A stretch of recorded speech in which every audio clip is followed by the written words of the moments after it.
ሰላም ጤና ይስጥልኝ። ይህ የአማርኛ መጽሐፍት የዩቲዩብ የትረካ ቻናል ነው። በዚህ ቻናል ዘወትር ሰኞ፣ ረቡዕ እና አርብ ምሽት 3 ሰዓት ላይ የተመረጡ የአማርኛ መጽሐፍት ትረካዎችን ወደ እናንተ እናደርሳለን። በዛሬው የትረካ ሰዓታችን ዋጋ የለገሰ ወይም በረከት በላይነህ በ2013 ዓ.ም የካይሮ ፈረሶችና ሌሎችም ከተሰኘው መጽሐፍ ውስጥ ያገኘናቸውን የግብጽና የኢትዮጵያን ፖለቲካዊ ጉዳዮች የዳሰሰበትን አስገራሚ መጣጥፎች እንደዚህ አሰናዳናቸው። እስከ ትረካው ማብቂያ ድረስ አብራችሁን ቆዩ። ትረካውን ማድመጥ ሲጀምሩ ቪዲዮ ላይክ ማድረግዎን አይርሱ። ቻናላችንን ሰብስክራይብ ካላደረጉ ሰብስክራይብ በማድረግ የቻናላችን ቤተሰብ ይሁኑ። ደስታና ውሃ ይመሳሰሉብኛል፣ ሲጎርሉ የበለጠ ይታያሉ። እነዚህ ፊደሎች ውስጥ ውሃ አለ። ወረቀቱ ላይ ውሃ አለ። የምናነብበት አይናችን ውስጥ ውሃ አለ። ሌላ ሰው ከሆነም እያነበበልን ያለው አፉ ውስጥ ውሃ አለ። በእርግጥ ቧንቧችን ውስጥ ውሃ ላይኖር ይችላል። ቧንቧ ራሱ ግን ከውሃ ነው የሚሰራው። ውሃ ሁሉም ነው። ውሃ ሕይወት ነው። ውሃ እንደ ሌሎች የተፈጥሮ ሀብቶች በሌላ አይተካም። ውሃ የሚተካው በውሃ ብቻ ነው። እኔና አንተ ጋር ነው ለድራፍት ብርጭቆ መጫወቻነት የሚያገለግለው።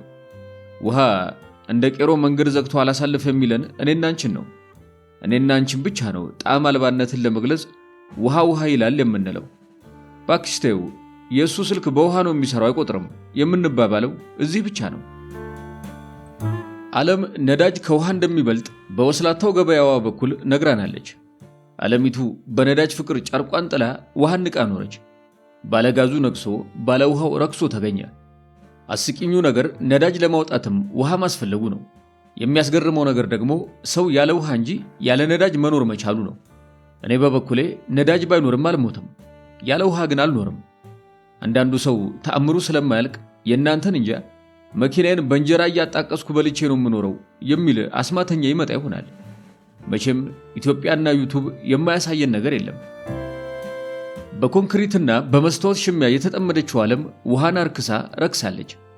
ጥይት አክባሪዋ ፖለቲካም ወታደር ያለ ውሃ እንደማይተኩስ የሚነግራት አታ ጠመንጃዋን እያሳደደች ነው። ዝናብ ሕዝብ አይደለም፣ በጠመንጃ አይታዘዝም። ሰው አስገራሚ ፍጥረት ነው።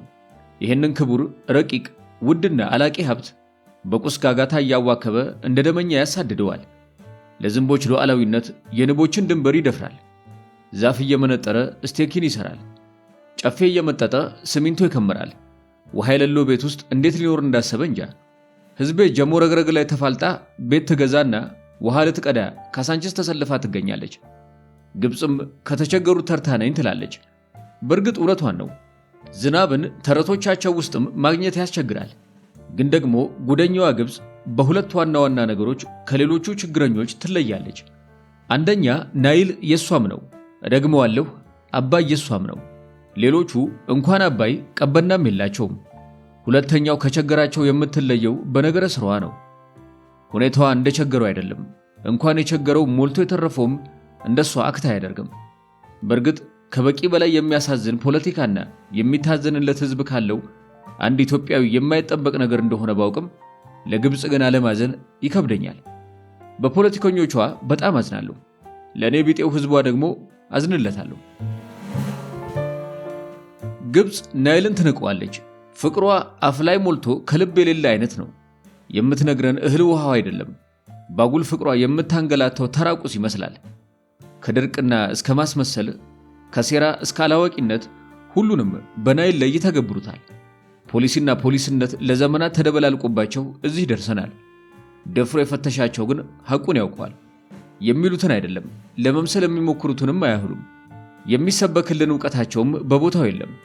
እንደነሱ ነክቶ ከማጨማለቅ እንደኛው ዝም ብሎ መኖሩ ተሽሎ ተገኝቷል። ግድ የለም፣ ደፈር ብለን እንሞግት። እውነት ካይሮ ናይልን ትፈልገዋለች? ታከብረዋለች? ሕይወቷ ነው። ዘመናትን ተሻግረው ፉከራና ዛቻዋስ የድምጿን ያህል ነው። በዘረፋ ተክኛለሁ ባይነቷስ ከኛ የተሻለው ኢኮኖሚያዊና ጂኦፖለቲካዊ አቅሟስ? ሰሞነኛው ለነ ትራምፕ ድርድር ከፍ ዝቅ ማለቷስ ካንጀት ነው ካንገት። ከሁለት ዓመት በፊት በ92 ዓመቱ ያረፈው መሐሙድ ሄካል የግብፅንና የአረብን ፖለቲካ ጥርሱን ነቅሎበታል ይሉታል። የናስር ምስጢረኛ ነበር። ከአንዋር ሳዳት ጋርም ጥሩ ጀምረው ፈረንጅ አፈቃቀራቸው ላይ ስላልተስማሙ ነበር የተለያዩት። ትራምፕ ካልሲሲ በፊት ለሱን የደወሉለት እየተባለ የተጽዕኖ ዳርቻ የሚነገርለት አንጋፋው ጋዜጠኛ ገና በ1978 ኢጂፕሽያን ፎሬን ፖሊሲ በሚል ርዕስ ኒውዮርክ ታይምስ ላይ ባስነበበው ጽሑፉ የግብፁን የውጭ ጉዳይ አሰራር ፈገግም ክቡም በሚያስብሉ ሐቆች ያጫውተናል። ገማል አብዱል ናስር ስዊዝ ካናልን የሚያህል ነገር ናሽናላይዝ ሲያደርጉ 14 ሰዎች ብቻ ነበሩ የሚያውቁት። ሳዳት ሶቪየቶችን ጠራርጎ ሲያስወጡ ከሁለቱ ባለስልጣናት ሌላ የሚያውቅ አልነበረም። ለነሱም ከሰዓታት በፊት ነበር የተነገራቸው። ለሰላም ስምምነቱ ወደ እስራኤል ሲኬድ ለውጭ ጉዳይ ሚኒስትሩ ብቻ ነበር የነገሩት። ይሄ የግብፅን ፖለቲካ ከምትንቃቸው የአፍሪካ ሀገራት ሲስተም ጋር ተመሳሳይ እንደሆነ የሚያሳይ ነው። አሜሪካ የመካከለኛው ምስራቅ ፖለቲካዋን በሶስት ካርዶች ትጫወታለች። ዋናዋ ራስ እስራኤል ናት። ሳዑዲ አረቢያ ሁለተኛዋ ናት። የአረቡን ዓለም ትወክላለች። ሶስተኛዋ ካርድ ኢትዮጵያ ናት። የደቡብ ካርድ ነች። እነ ሳዳት የውጭ ጉዳይ ፖሊሲያቸውን የሚቀርጹበት ዋና መሰረት የእኛና የእስራኤልን ችግር ከአሜሪካ ውጭ የሚፈትሽ የለም ከሚለው እምነታቸው በመነሳት ነው። በእስራኤል ከደረሰባቸው አሳፋሪው ሽንፈት በኋላ ሳዳት እንዲህ አለኝ፣ ያ ሰውዬ ብቻ ነው ይህችን ሴትዮ ሊያዛት የሚችለው ይላል አንጋፋው ጋዜጠኛ። ሄንሪ ኪሲንጀርን ማለቱ ነው፣ ጎልዳ ሜርን የሚያዛት። ከዓመት በፊት በአሜሪካ የውጭ ጉዳይ ፖሊሲ ዙሪያ በሚሰጣቸው ትንታኔዎቹ የሚታወቀውና ከስውሮቹ የዋይት ሃውስ አማካሪዎች ተርታ በቀዳሚነት የሚጠራው ብሩኪንግስ የተባለው ቲንክ ታንክ ዘ ኒው ጂኦፖለቲክስ ኦፍ ዘ ሚድል ኢስት አሜሪካንስ ሩል ኢን ኤ ቼንጂንግ ሪጅን በሚል ርዕስ ከ10 ያህል አሜሪካውያን ጋር ያደረገውን ውይይት እንደወረደ ያስነብባል። ተወያዮቹ ከመካከለኛው ምስራቅ ለበርካታ ዓመታት ያገለገሉ ዲፕሎማቶች ናቸው። ይህንን ጥብስቅ ያለ ውይይት የእኛም ሰዎች ቢያዩት ካላዩት አንዳንድ ምርኩዝ ሊሆን የሚችሉ ግብአቶች አያጡበትም። ታማር ኮፍማን ዊቲስ የተባሉ ተወያይ የግብፅን ዲፕሎማሲያዊና ተያያዥ ፖለቲካዊ ቁመና እንዲህ ሲሉ ይገልጹታል። በአሜሪካ በኩል እንደ ድሮ ግብፅን እንደ መጠባበቂያ የመጠቀሙ የተለመደ አሰራር ከቅርብ ጊዜ ወዲህ ቀርቷል። ግብፅ በእስራኤልና በአረቦች መካከል የነበራትን ትልቅ የዲፕሎማሲ ሚና በአቅም እጦት ምክንያት መወጣት አቅቷታል። ለራሷ ህልውና የምትታገል በሰልፍ ካስወገደችው የሙባረክ መንግስት በባሰ አምባገነን የምትዘወር ሀገር ናት። መከላከያ በሴኩሪቲ ስም የሀገሪቱን 1/3 ያህል ኢኮኖሚ ተቆጣጥሮ በአንደኛ ሙስናና ንቅዘት ውስጥ ተነክሯል። የ5000 ዓመታት ታሪክ ተሸክማ ለህልውናዋ የሳዑዲንና የዱባይን የቀን ተቀን ድጎማ የምትሻ አሳዛኝ ሀገር ሆናለች። ሌላኛው ተወያይም ቆየት ብለው የግብፅን ክስመት ባጭር አረፍተ ነገር እንዲህ ሲሉ ይገልጹታል። ግብፅን አታግዝፏት፣ ከዮርዳኖስ የተሻለ ሚና የላትም።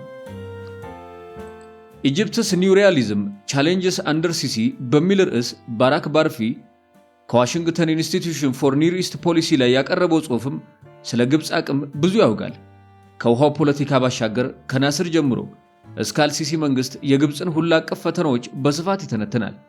ከትራምፕ አሜሪካ ጋር ስላላቸው ግንኙነትና የህዳሴው ግድብ ጉዳይ ስለሚያስተናግዱበት መንገድ በሸጋ ሁኔታ ያደራጃቸው መረጃዎች አጭቆ ይዟል።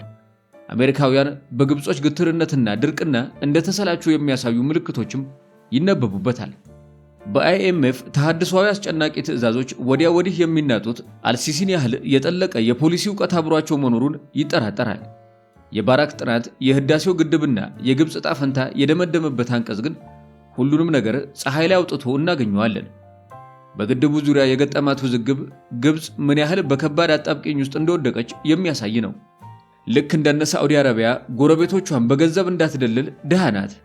በዓለም አቀፉም ግንኙነት በኩል የተነጠለች በመሆኗ ከነዚህ ጎረቤቶቿ የሚከላከላት መደራደሪያ አይኖራትም። የበፊቱ የአረብ እስራኤል አደራዳሪነት ያን ያህል ቦታ የለውም።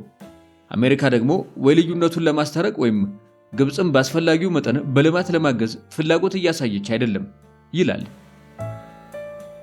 ኢጂፕሽያን ሴኩሪቲ አስቶልድ ባይ ናይል የሚለው የኦማር ናሰፍ 2016 ላይ የታተመው ጽሑፍ ደግሞ የናስር የውጭ ጉዳይ ፖሊሲ 3 ማማዎች አሉት። ከአረባዊ ከአፍሪካዊና ከእስላማዊ ሀገራት ጋር በሚደረግ ግንኙነቶች ላይ ይመሰረታል ይለናል። ዘ ፊሎሶፊ ኦፍ ዘ ሪቮሉሽን ከሚለው የገማል አብዱል ናስር መጽሐፍ እንደተዋሰውም ይጠቅሳል። እንግዲህ ናስር ከየትኛው ቡድን አሰልፎን ስንግባባ እንደነበር አብዮቱ ይወቀው። ሲጀመር 3ቱን አይነት ሀገራት ዓለም ላይ ያሉ የጠራና የማያወዛግብ ትርምስስ አላቸው። ራሷን ጨምሮ ከነጅቡቲም ወግ ደርሷቸው የአረብ ሊግም የአፍሪካ ህብረትም አባል በሆኑበት ማን ነው አረባዊ? ማን ነው አፍሪካዊ? እስላማዊ ከሆኑት ጋር ሲሉንስ ማንን ነው? ኢራንን ነው? ሳዑዲን? ማን በማን ተስማማና? ለሙስሊም ብራዘርሁድ ቦታ ሳይኖርህ ከየትኛው ሙስሊም ሀገር ጋር ነው ፖሊሲህን የምትዘረጋው? ቱርክ ሳዑዲን በአክራሪነት ስትከስ፣ ሳዑዲ ኢስታንቡልን በተመሳሳይ ክስ ስትወነጅል፣ ጋዳፊን ለመጣል አረብነት ሳያግዳቸው ኢትዮጵያን ለማዳከም ነን አረብ ናት ማለት ምን አይነት ሂሳብ ነው? ካርታው እስራኤል አረብ ናት ሲለን ዝም ብለው ጎንደር ላይ ሳይዋት ሃይማኖቷ ወይም ዘሯ ትዝ የሚላቸው በምን ሳይንስ ነው?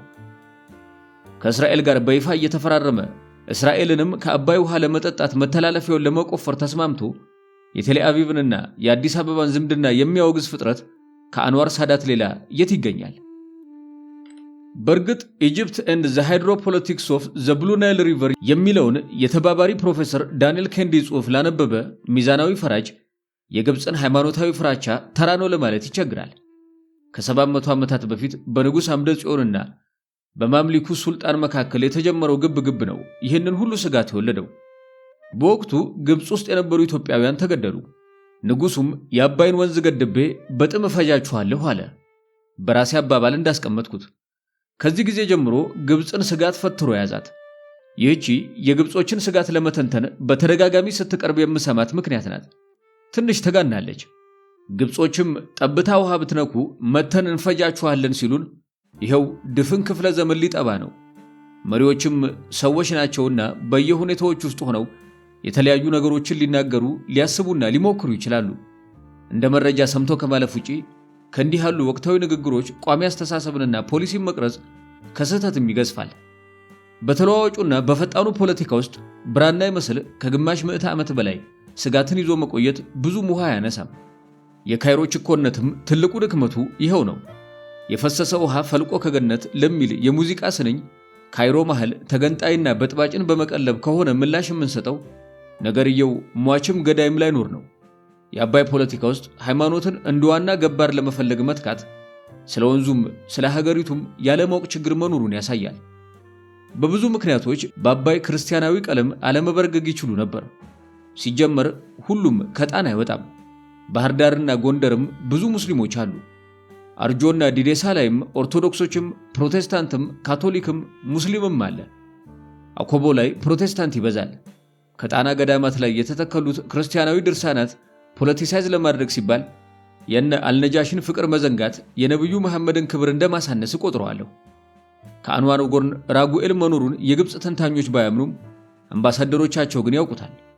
ይሄ ሃይማኖትን ለፖለቲካ ፍጆታ የመዋል ጨዋታ እጅግ አሳዛኝና አሳፋሪ የግብፅ ልምድ ነው፣ ሊያውም በሃይድሮፖለቲክስ ውስጥ። በነገራችን ላይ ግብፅም ሆነች ሳዑዲ አረቢያ እነሱ እንደሚያስቡት ሙስሊምነታቸውን እንደ ፖለቲካ ካርድ ለመምዘዝ የሚያስችል የሞራል መሰረት የላቸውም። ፍርዱ የኔ ባይሆንም የመታዘብ መብት ግን አለኝ። ውሎ አዳራቸውን አይቶ መገምገም ያን ያህል ከባድ አይደለም። ፖለቲካል ኢስላም በሚል አሜሪካዊ ታርጋ ልጆቻቸውን በየአደባባዩ በፉከራ የሚሰቅሉ ሀገራት በምን መስፈርት የእስልምና ራስ ሆኖ እንደሚቀርቡ አይገባኝም። አሜሪካ ባንዲራዋን አልብሳ የባግዳድን ቤተመንግስት ስታፈርስ ሰላም ማስከበር አክራሪዎችን መደምሰስ ይባላል።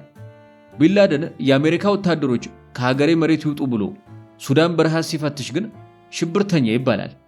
የየመንን ህንጻዎች ማውደም ጀግንነት ሲሆን የኒውዮርክን ህንጻዎች ማውደም ግን ሽብርተኝነት ይሆናል።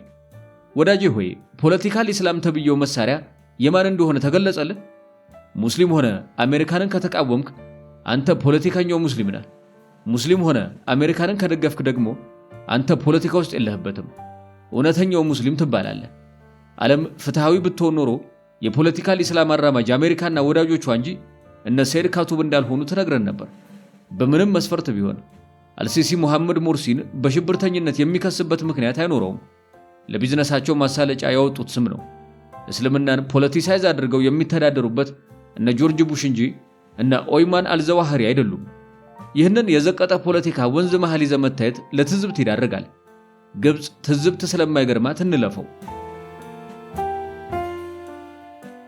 ኤኤስፒጄ አፍሪካ ኤንድ ፍራንኮፎኒ ሰከንድ ኳርተር 2015 ላይ በጃክ ካልፓኪያን የቀረበው ኢትዮጵያን ኤንድ ዘ ብሉ ናይል ዲቨሎፕመንት ፕላን ኤንድ ዜር ኢምፕሊኬሽን ዳውንስትሪም የሚለው መረጃ ጠገብ ጽሑፍም ግብጾች በህዳሴው ግድብና በአጠቃላይ በወንዙ ዙሪያ ስለፈጸሟቸው ታሪካዊና ወቅታዊ ስህተቶች በዝርዝር ያትታል።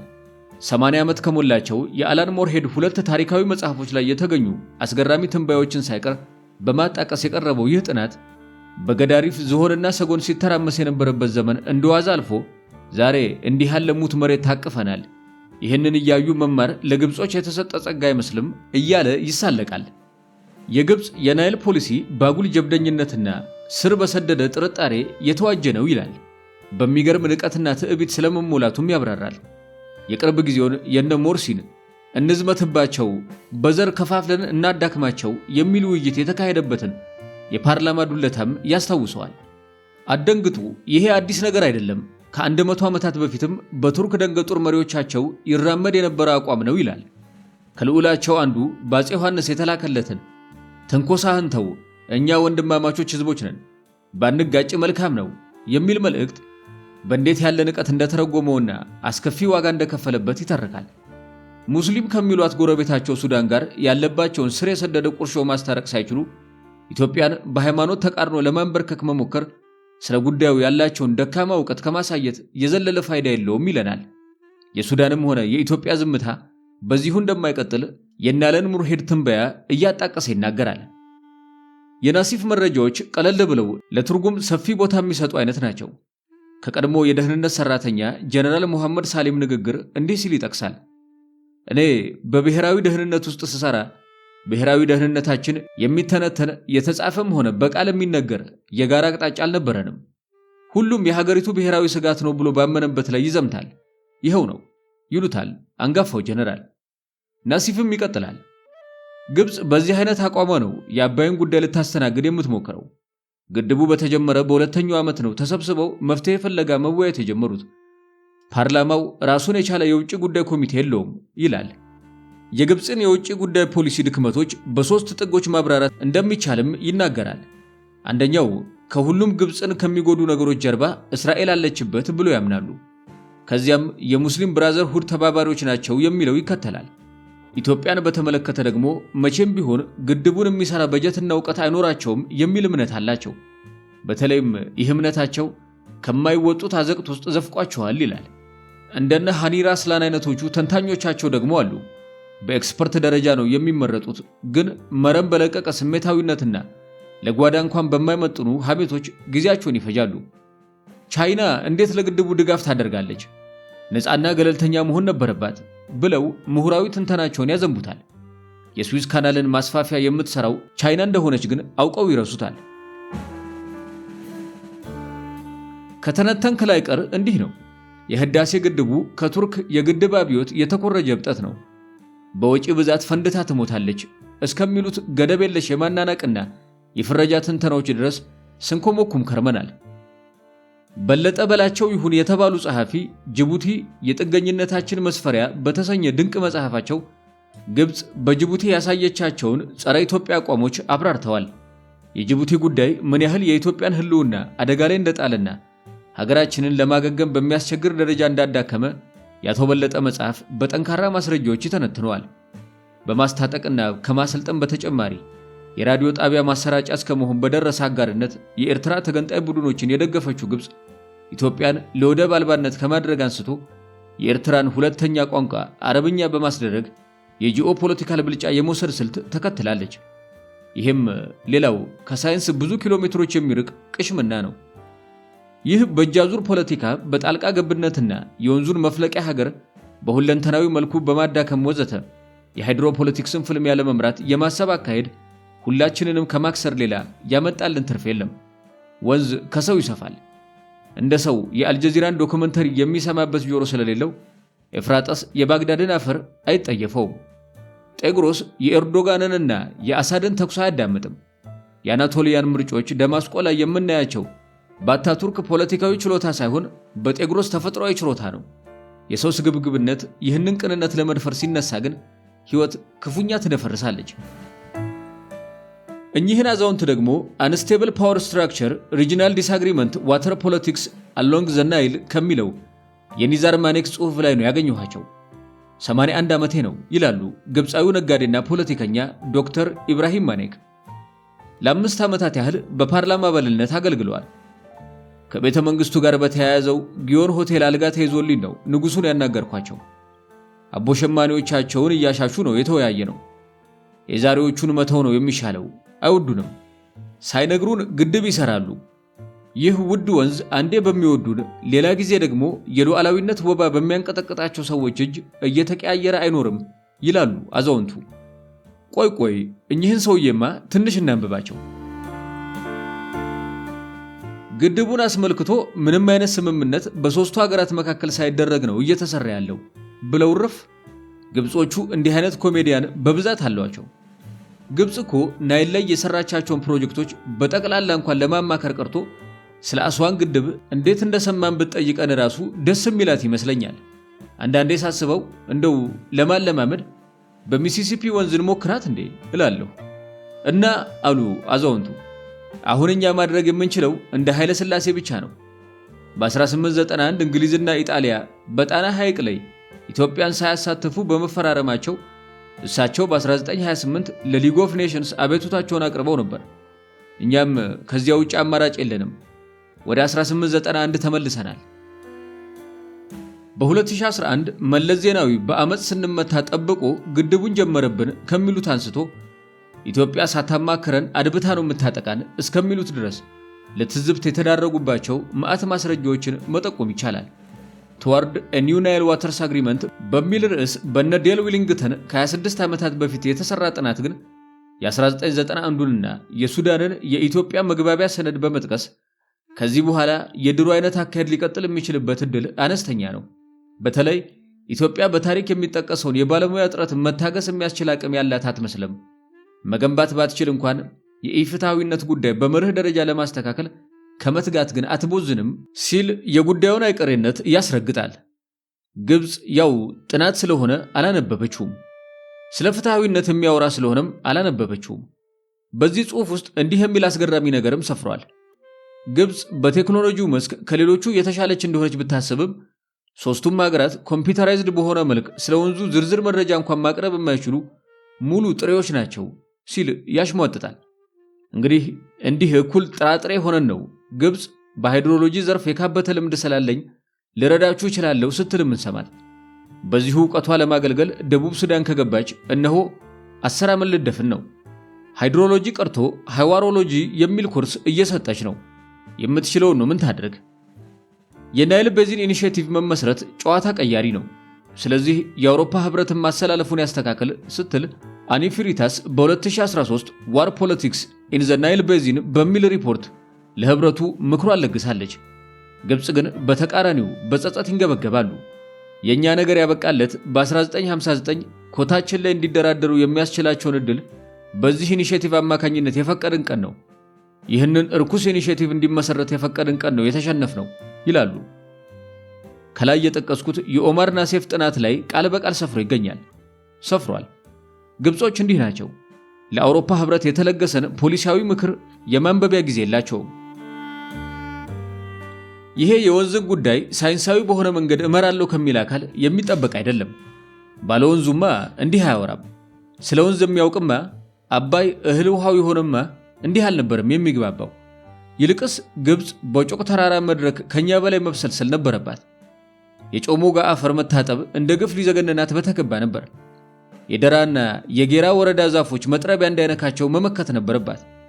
የግንደበረትና የጀልዱን ሕፃናት ፊደል ማስቆጠር ነበረባት። ጋሽና አንሰባን ከመቀሌ ለመነጠል ከተከዜ ለመክፈል ከመልፋት ይልቅ እስከ ከሰላ ዘልቆ የሰላም ዘብ መሆን ይጠበቅባት ነበር። ሃንስ ጆቼን ሉህማን ከ13 ዓመት በፊት በጻፈውና ዋተር ኤንድ ክላይሜት ቼንጅ ፖሲብል ኮንሲኩዌንስስ ከሚለው የአርቲክሎች ስብስብ ውስጥ አንድ ድንቅ ትዝብት ያካፍለናል። እውነቱን ለመናገር ያህል በእውቀቷ ከምትኮራው ግብጽ ይልቅ ኢትዮጵያ ለመስራት የሞከረቻቸው ፕሮጀክቶች ለነ አይኤምኤፍም ሆነ ለሌሎች ዓለም አቀፍ ተቋማት በማማከር ከፍ ለማድረግ ሞክራለች። የግብጽ አካሄድ ግን አደገኛና የብቻን ውሳኔ የተከተለ ነበር። የአስዋንን ጉዳይ እርሱት። ከተፋሰሱ ሀገራት ይልቅ ጉዳዩ የኮሚኒዝምና የካፒታሊዝም መነታረኪያ ነበር።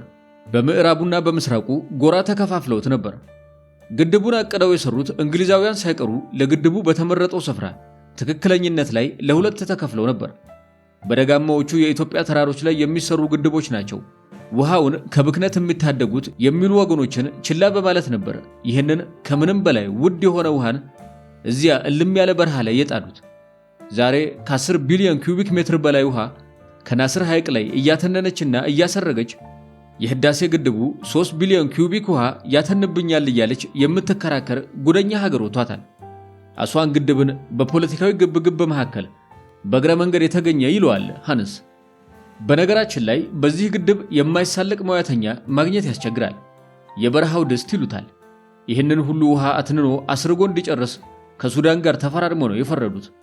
ባጉል የታሪክ እሽቅድድምና የውጭ ጉልበተኞች ትንንቅ እየታገዘ የውሃን ደህንነት ለማስጠበቅ በሚል ኩሸት ታጅሎ የተገነባው ይህ ፕሮጀክት ከቦታ መረጣ ጀምሮ ግቡን ከመምታት አኳያ ሙሉ በሙሉ የወደቀ ነው። ለሀብታሞች ጥጥ ማምረቻነት የተሰዋ አሳዛኝ በግ ነው። ይህ በናስር ስም ተሰይሞ ማንም ስለ ድክመቱ የማያወራለት ቀሽም ፕሮጀክት በደሃ የግብፅ ገበሬዎች ላይ ሌላ መዓት አምጥቶባቸዋል። በፊት ከኢትዮጵያ ተራሮች ተሸክሞ ያመጣላቸው የነበረው ለም አፈር ግድቡ ከስሩ ስለሚያስቀረውና ነጭ ውሃ ብቻ ስለሚለቅላቸው እንደ ትላንቱ ጫር ጫር አድርገው መዝራት ህልም ሆኖ ቀረ። ውሃው መሬታቸውን እንደ አደፍ ኩታ እያጠበ ያሰጣላቸዋል። የዓለም መሬታቸው ለማዳበሪያና ለከባድ የመሬት እጥበት ተዳርጎ አረፈው። በነገራችን ላይ ይሄ ሐይቅ ከትልቅነቱ የተነሳ የወንዙን ዓመታዊ ፍሰት 2 እጥፍ ነው የሚይዘው። ይህ ግዝፈት ብቻውን ስለ ውሃው ያላቸውን ንቀትና ስለ ሀብት አጠቃቀም ዕውቀታቸው አናሳነት የሚመሰክር ሐቅ ነው። ርዝመቱ 500 ኪሎ ሜትር ነው። ከሱዳን ብቻ 150 ኪሎ ሜትር ቦታ ይወስዳል። ይህንን ቦታ ለመውሰድ ነው ኑቢያዎችን ከሱዳን ገጽ ጠራርጎ ያስወጧቸው። በዚህም ሳቢያ ሱዳኖቹ ዘላለማዊ ቂም ቋጥረውባቸዋል። ግብፅ እንግዲህ ይህንን ከጓዳዋ አስቀምጣ ሱዳንን እኛ ላይ ለማሳደም ካርቱም ውላ ታድራለች። ሱዳንም የራሷን ጥቅምና ፍላጎት እያማከለች ከመደራደር ውጪ የግብፅን ፍላጎት ተከትላ የወገነችበት ጊዜ የለም። ሱዳን ሄደችብኝ፣ ከዳችን ምናምን የሚሉትን የእኛን ተንታኞች አትስሟቸው። ግብፅ ይህንን ሁሉ የምትሰማበት ጆሮ የላትምና ይግረማችሁ እያለች ከአስዋን ግድብ በባሱ አሳፋሪም አሳዛኝም ፕሮጀክቶቿ ውዱን ውሃ ቀልዳበታለች። እየቀለደችበትም ነው። የመቀለድም ዕቅድ አላት። አሁን ማን ይሙት በ1976ቱ ከደቡብ ሱዳን ውሃን ጠልፎ ወደ ናስር ሐይቅ የመውሰድ አስገራሚ የጆንጊሌ ካናል ፕሮጀክት በልጆች ካልሆነ በማን ይሞከራል? ውሃ ከናስር እየቀዳ ሳይለካ ሳይመጥን በሚለቀውና በጠብታ መስኖ ስንቱን የሚያጠጣ ውሃ ማትረፍ እየተቻለ በጎርፍ መስኖ ያርሶ አደሩን ለም መሬት እንዲያጥብ የተፈረደበት የቶሽካው የመስኖ ፕሮጀክትስ? ወደ እስራኤል ይዘርጋ የተባለው የበረሃው አረንጓዴ ዓለምስ? ሲናይ በረሃም በአረንጓዴ የማልበስ ቅብጠትስ? ሁሉም ከሳይንስነት ይልቅ ወደ ሳይንስነት የሚያደሉ ለክብሩ ውሃ የማይመጥኑ አሳዛኝ ፕሮጀክቶች ነበሩ። የናስርን ሐይቅ ታፈርሳለች የተባለችው ሀገር ሌላ ውሃ ከደቡብ ሱዳን ጠልፋ ለመውሰድ ስትደክም እንደማየት አሳዛኝ ነገር ከየት ይመጣል? የግብፅ ተኩላ በኢትዮጵያ ተራሮች ላይ። በባሌ ተራሮች ብሔራዊ ፓርክ ምርምር ላይ የነበረው ቡድን እንግዳ ነገር ያጋጥመዋል። ወርቃማ ከሚሏቸው የቀበሮ ዝርያዎች መካከል በመጠንም ሆነ በመልክ የተለዩ ቀበሮዎችን ይመለከታሉ። ከኖርዌይ ከኢትዮጵያና ከእንግሊዝ ሳይንቲስቶች ለተዋቀረው የጥናት ቡድን ክስተቱ አዲስና ግራ የሚያጋባ ነበር። መጀመሪያ የተነሱበትን የምርምር ጉዳይ ሳይዘነጉ እንግዳውን ክስተት ተከትለው ምርመራቸውን ቀጠሉ። በአንድ ወቅት ኤርትራ ውስጥ ከተገኘውና ተኩላ መሰል እንስሳ በሚል ስያሜ ተይዞ ከነበረው ዝርያ ጋር አጣምረው በማጥናት በእነሱ አገላለጽ የሚገርምና አዲስ ውጤት አገኙ። በአንጋፋ የዘርፉ ምሁራን ሳይቀር ይታመንባቸው የነበሩ ድምዳሜዎችን ለፍተሻ የዳረገ ውጤት። እስከዛሬ ይህንን የተኩላ ዝርያ ከወርቃማው ቀበሮ ጋር ተመሳሳይ አድርገን ነበር የምንወስደው። ነገር ግን ይህ የግብፅ ተኩላ ነው። ኢጂፕሽያን ወልፍ ይባላል። እስከዚህ ማለትም እስከ የኢትዮጵያ ከፍተኛ ቦታዎች ድረስ ይመጣል ብለን ጠርጥረንም አናውቅም ነበር አሉ። ጥር 2011 ማርክ ኪንቨር የተባለ የቢቢሲ ዘጋቢ ተኩላው በቀበሮ ልብስ የሚል ይዘት ያለው ርዕስ ሰጥቶ የምርምር ውጤቱን ለዜና በቃው። እስቲ የግብፅን ተኩላ ታሪክ ለፖለቲካዊ ፍጆታ የመዋለ አዝናኝ ሙከራ እናድርግ። የዜናውን ይዘት እንዲህ በሚል ርዕስ እንቀይረው። የግብፅ ተኩላዊ ባህሪያት በኢትዮጵያ ተራራማ ቦታዎች። በእርግጥም አዝናኝ ያልነው የዜና ማሻሻያ ሙከራችን አሳዛኝ ነው። የተኩላና የበግን ፍልሚያ የሚያወሳ በሸፍጥና በሴራ ፖለቲካ የተቃኘ የሽሚያ የቅሚያ ተረኮች የሚያስተጋቡበት ገጽ ለመግለጥ እንገደዳለን። እዚህ ስፍራ በተኩላዋ ግብፅና በበጓ ኢትዮጵያ መካከል አንገት አስደፊ ክስተቶች ተስተናግደዋል። በጥልቅ ጂኦፖለቲካዊ ትንታኔዎች የሚታወቀው ስትራትፎር የተሰኘው የመረጃ ምንጭ አንደርስታንዲንግ ኢስት አፍሪካስ ፖለቲክስ ዋን ኮር አት ኤ ታይም በሚለው ጽሑፉ የውስብስቡንና የሰፊውን የምስራቅ አፍሪካ ፖለቲካ የኃይል ማዕከል በሦስት ቦታዎች ይመሰርተዋል። በናይል ወንዝ ተፋሰስ በኢትዮጵያ ከፍተኛ ቦታዎችና በኬንያ ከፍተኛ ቦታዎች። ሁለቱን በይደር አቆይተን የኢትዮጵያ ከፍተኛ ቦታዎችን እንመልከት። አስመራና አዲስ አበባን የሚያካትት የታላቁ ናይል ምንጭ ከአፍሪካ ተራሮች 80 ከመቶን የሚይዝ በጎንደሩ ራስ ዳሽንና በባሌው ቱሉ ዲምቱ ተራሮች ከፍታውን አርቆ የሰቀለ ከአክሱም ገናናነት እስከ ላሊበላ ጥበብ የተስተናገደበት የትግራይ የአማራና የኦሮሚያ ክልሎችን ያስተሳሰረ የካፋን መስኮች የዘረጋ የአድዋ ድል አሻራ የታተመበት በሰማይ ጠቀስ ተራሮች አይበገሬነት የሀገሪቱን ነፃነት አስጠብቆ የዘለቀ ድንቅ ውብ ሀብታም ግን ድሃ የኢትዮጵያ ክፍል ነው። ከኢትዮጵያም አልፎ የምስራቅ አፍሪካን ውሎ አዳር የመወሰን ጉልበት ታድሏል። የናይል ወንዝ ተፋሰስን 85 ከመቶ ውሃ የሚያዋጣውን የብሉ ናይል ወንዝ በማፍለቅ የሚታወቀው ይህ ቦታ 100 ሚሊዮን ለሚደርሰው የግብፅ ሕዝብ የህይወት ማዕዘን የሆነው ይህ ቦታ ለወላጁ ኢትዮጵያ ግን የልጅ ክፉ ከሆነባት ዘመናት ተቆጠሩ። ጠባቂዎቿ የተባሉት ከፍተኛ ቦታዎቿ የችግሯ፣ የስጋቷ፣ የጥቃቷ መነሻዎች ሆነዋል። ብርቱ ክንዷ መጠቂያዋ ሆኗል። የማዕከላዊ መንግስታት ጥንካሬ ያዳከሙ፣ የተገንጣይነትን አስተሳሰብ ያፋፋሙ የትጥቅ ትግሎች እነዚህን ከፍተኛ ቦታዎች ማዕከል ያደረጉ ነበሩ ናቸውም። ለነፍጥ አንጋች ቡድኖች መሸሸጊያ በመሆን የሀገሪቱን ሰላማዊ የፖለቲካ ትግል ታሪክ ክፉኛ ጎትተዋል። በወረራ ጣሊያኖች ከፍተኛ የባህል ቅርስና የእሴት ውድመት የተስተናገደው በዚህ ቀጠና ነው። ከኢትዮጵያ ክፍሎች ለእንስሳትም ለሰውም የማይመቸው ይሄ ነው።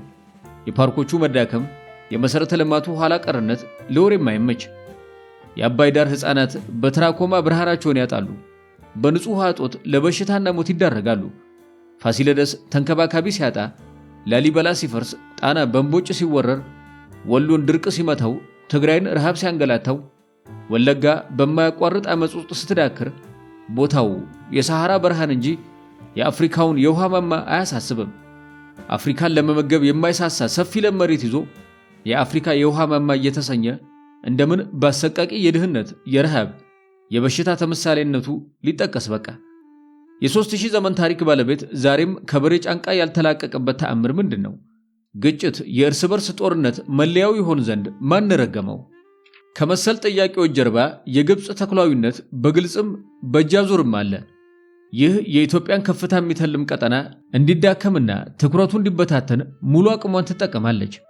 የኢትዮጵያን አንድነት በሚሸረሽሩ ድግሶች ላይ ሽክ ብላ ትገኛለች።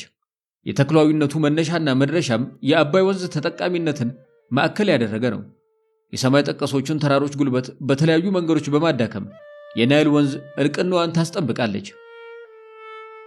ገና በ1986 በጻፉት ዘ አፍሪካንስ ትሪፕል ሄሪቴጅ በሚለው መጽሐፋቸው ፕሮፌሰር አሊ ማዝሩዊ ቀይ ባህርን መርዘኛው ይሉታል።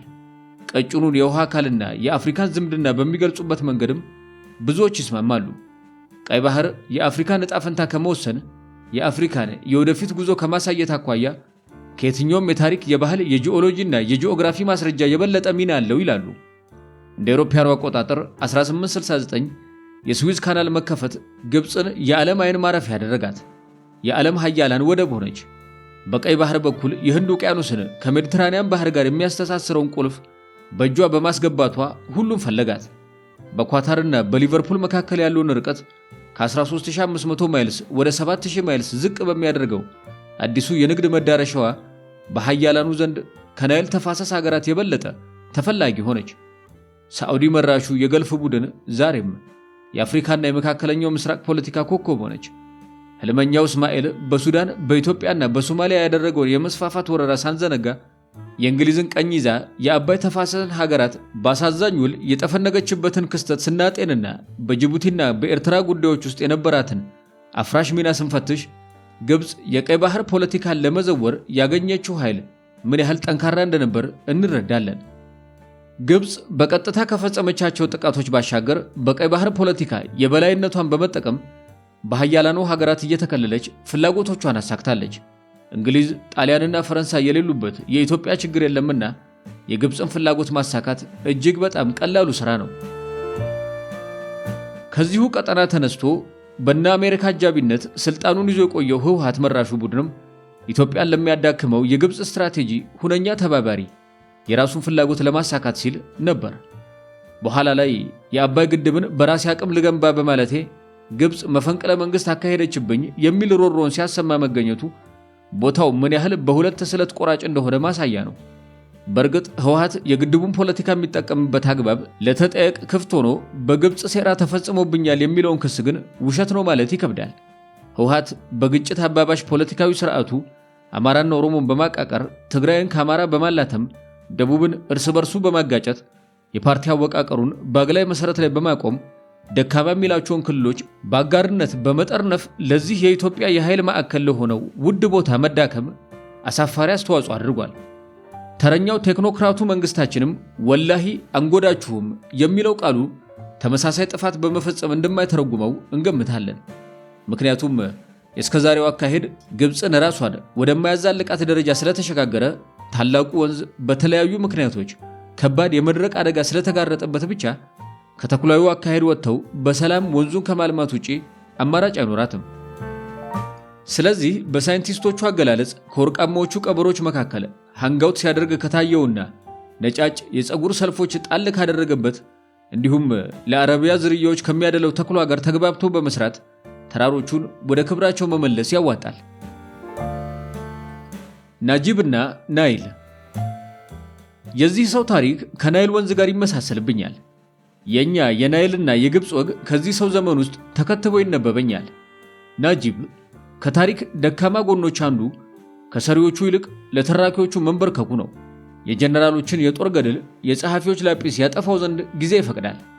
ለዚህ መራራ ሐቅ የግብፃዊው ጀነራል መሐመድ ናጂብ ታሪክ ምስክር ይሁነኝ። 30 ዓመት ካልሞላቸው ግብፃውያን ልብ ውስጥ የጀነራሉን ታሪክ ለማግኘት እንዳትሞክሩ ትመከራላችሁ። የግብፅ ወጣት ኤዲት ለተደረገ ታሪክ ተሰውቷል። የጀነራሉ ታሪክ በጨካኝ የፖለቲካ መቀስ ከግብፅ ድርሳናት ውስጥ ተቆርጦ ወጥቷል። በመማሪያ መጽሐፎቻቸው ላይ ገጽ ተነፍጎታል። ለነሱ ንጉሥ ፋሩቅን በአብዮት ያስወገደው የሪፐብሊካዊቷ ግብፅ ወላጅ ጀግናው ገማል አብዱል ናስር ነው። በአብዮቱ ከጨለሙትና በአብዮቱ ከደመቁት መካከል የጀነራል መሐመድ ናጂብ ታሪክ መኖሩን የነገራቸው የለም። ናጂብ እነ ናስር እንደ አባታቸው የሚያዩት ጎበዝና ሀገር ወዳድ ወታደር ነበር። በ1953 የንጉሥ አገዛዝ ከካይሮና ከካርቱም ቤተ መንግስቶች መወገዱን ያወጀው እሱ ነበር። በዚያን ቀን ቃለ መሐላ ፈጽሞ ስልጣኑን ተረክቦ ነበር። እሱም እንደ ልጆቹ በሚያያቸው ናስርና ጓዶቹ ተወግዶ ለቁም እስረኝነት እስኪደረግ ድረስ ለአንድ ዓመት ያህል ግብፅን በፕሬዝዳንትነት መርቷል። በሙስሊም ወንድማማቾች ደጋፊነት በመጠርጠሩና በወቅቱ በነበረው ተወዳጅነት ምክንያት ለስልጣን በማስጋቱ ለጊዜው በቁም እስር ቆያሉት። ለጊዜው ስንት ነው? አንድ ቀንስ? አንድ ዓመትስ? እንጃ። ብቻ ናስር ጀነራሉን ረሳው። የጀነራልነት ልብሱን ተገፎ ለ16 ዓመታት በቢጃማው እንዲቆይ ፈረደበት። እንደ ተራቅ አስቀምጦ ዘነጋው።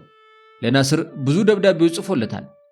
ለሚስቴ ማሳከሚያ የሚሆን 10,000 ፓውንድ ይሰጠኝ፣ ለ1996ቱ ጦርነት ንብረቴን ሸጬ ያፈራሁትን $5 እንኩ፣ ለጉበት በሽታዬ የምወጋው መድኃኒት እያዳከመኝ ነው፣ ሐኪም ጎብኝቶኝ አያውቅም በሚሉ መስመሮች የተሞሉት እነዚህ አሳዛኝ ደብዳቤዎች ምላሽ አልባ ነበሩ።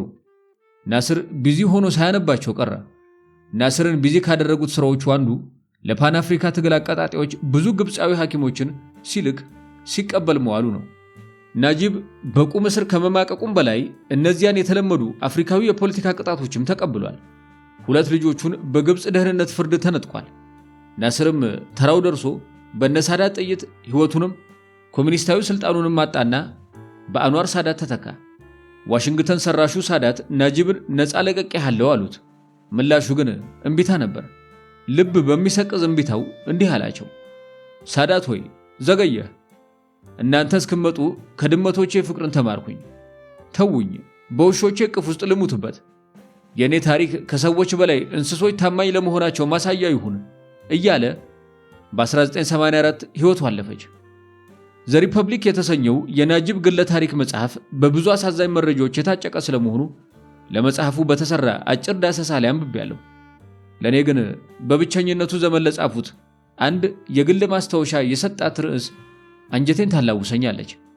የግብጽ ፕሬዝዳንት ነበርኩ። የናጂብ አሳዛኝ ታሪክ በዚህ አያበቃም። በጸረ ሙስሊም ወንድማማቾች አቋም ከናስር ይብሳል የሚባለው የአልሲሲ መንግስት ከናጂብ ጋር የተያያዘው ታሪኩ ብዙዎችን ያስገርማል። ጀነራሉ ካለፈ ከ37 ዓመታት በኋላ የተፈጸመ ነው። የሙስሊም ወንድማማቾቹን የሙርሲ መንግስት በፍንቀላ ካስወገደ ከጥቂት ዓመታት በኋላ በናጂብ ስም የአየር ኃይል ጣቢያ መርቆ ከፈተለት። ታላቅነቱን የሚያወሳ ንግግርም ተደረገለት።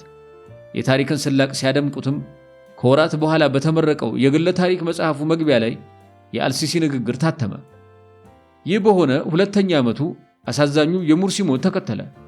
ሙርሲ ከመሞቱ በፊትስ ሐኪም እንዳያየኝ ቤተሰቦቼ እንዳይጎበኙኝ ተከልክያለሁ የሚሉ ሰሚ አልባ ጩኸቶቹን እያሰማ ነበር። የአልሲሲን ደጋፊዎች እስኪያሳጣው ድረስ የሰውየው ሞት የዓለም መነጋገሪያ ሆነ። የአልሲሲ መንግስትስ ምን አለ? የሙርሲን ሞት ፖለቲሳይዝ አታድርጉት። በቃ ግብጽ ይህች ናት፣ የካይሮ ፖለቲካ ይህች ናት። የናስርም የአልሲሲ መንግስት የመጀመሪያ ጠላታችን የሙስሊም ወንድማማቾች ነው ይሉንና ሞርሲንና ናጂብን ይገላሉ። የደጋፊዎቻቸውን አንገት ለገመድ ይሰጣሉ። አልሲሲ በፍንቀላ ስልጣን ከያዘበት 2013 ጀምሮ 2443 ሰዎችን በሞት ቀጥቷል። ከዚህ ውስጥ 82 ከመቶ በፖለቲካ ምክንያት በስቅላት የተቀጡ ናቸው። ይህንን ያስተዋሉ ዘሃንግማን ኦፍ ዘ ሚድል ኢስት ይሏቸዋል። የግብጽ ፖለቲካ ውስጥ ይሄ የሰርግ ወግ ይመስላል። አንዱ ሲያሰኘው ብድግ ይልና የናጂብን ታላቅነት የሚዘክር መታሰቢያ ያቆማል። ናጂብን ሀገር መስራች ብሎ ሲዘክረው ሀገር አጥፊ በሚለው ክስ ደግሞ እስር ቤቶቹን በናጂብ ደጋፊዎች ሞልቶ ነው። እስራኤል ወዳጄ ናት የሚለው የሳዳት መንግስት ደግሞ ናጂብን ልፍታ ብሎ ልጁን ግን በጸረ እስራኤልነት አሳዶ ይገለዋል። ምክንያቱም ይሄ የፈርዖኖቹ ፖለቲካ ነው። በእርግጥ የዓለምም ነው። ምናልባትም በፍጹም ፍረጃዎቿ ካላደነቅናት በስተቀር የኔና ያንቺዋ ጉድም ብዙ የተለየ ታሪክ የላትም። የአሌክሳንድራውያኖቹ ግን ይለያል። በዚያ በረሃማ የመሬት ገጽ ከኑቢያ ሐሩር ስር ከነነፈርቲቲ ልፍኝ ማስመሰለ፣ ማምታታት፣ መዋሸት ወዘተ ከአሸዋ ይበዛል። የናይልና የናጂብ ታሪክ ይመሳሰሉብኛል። እኔና አንቺ የናጂብ ልጆች ነን። የጀነራሉ ሕይወት የአስዋን ግድብን ታላቅነት ለማጉላት የናይልን ውሃ ታናሽነት መተረካቸውን ያስታውሰኛል። እኛ ላይ እንደ ጉድለት የሚቆጥሩትን እነሱ ዘንድ እንደ ሙላት ሲዘመርለት ተሰማና ትዝብት ያልቅብኛል። ታላቅ ከምትለው የናስር ሐይቅ ላይ ትነት የሚባለው ውዱ ወንዝና የናጂብ እንባ ይመሳሰሉብኛል። ይህንን ብርቅዬ የተፈጥሮ ሀብት እንደ ናጂብ ጥሎ በሚያነሳ አስመሳይ መውደዷ ስታረክሰው ታዘብና አንገቴን እደፋለሁ። ናይልም እንደ ናጂብ ብዙ አሳዛኝ ደብዳቤዎች ጽፎላት እንዳላየ አልፋቸዋለች። ናይልም እንደ ናጂብ መታከሚያ እየጠየቃት እምቢኝ ብለዋለች። መዓት የፍቅር ጦማሮች ሰዶላት በተአቢው ቀዳዳ ጥላቸዋለች። የእስከ ቅርብ ጊዜው ታሪክ ይኸው ነው። እንደ ናጂብ የክቡር መታሰቢያ ባታቆምለትም የንቀት ሐውልቷን ግን አፍርሳለታለች። የኛ የናይልና የካይሮ ታሪክ ግን ከጥንታዊ ንቀት ወደ ዘመናዊ ማስመሰል የተሸጋገረ ቧልት ሆኗል።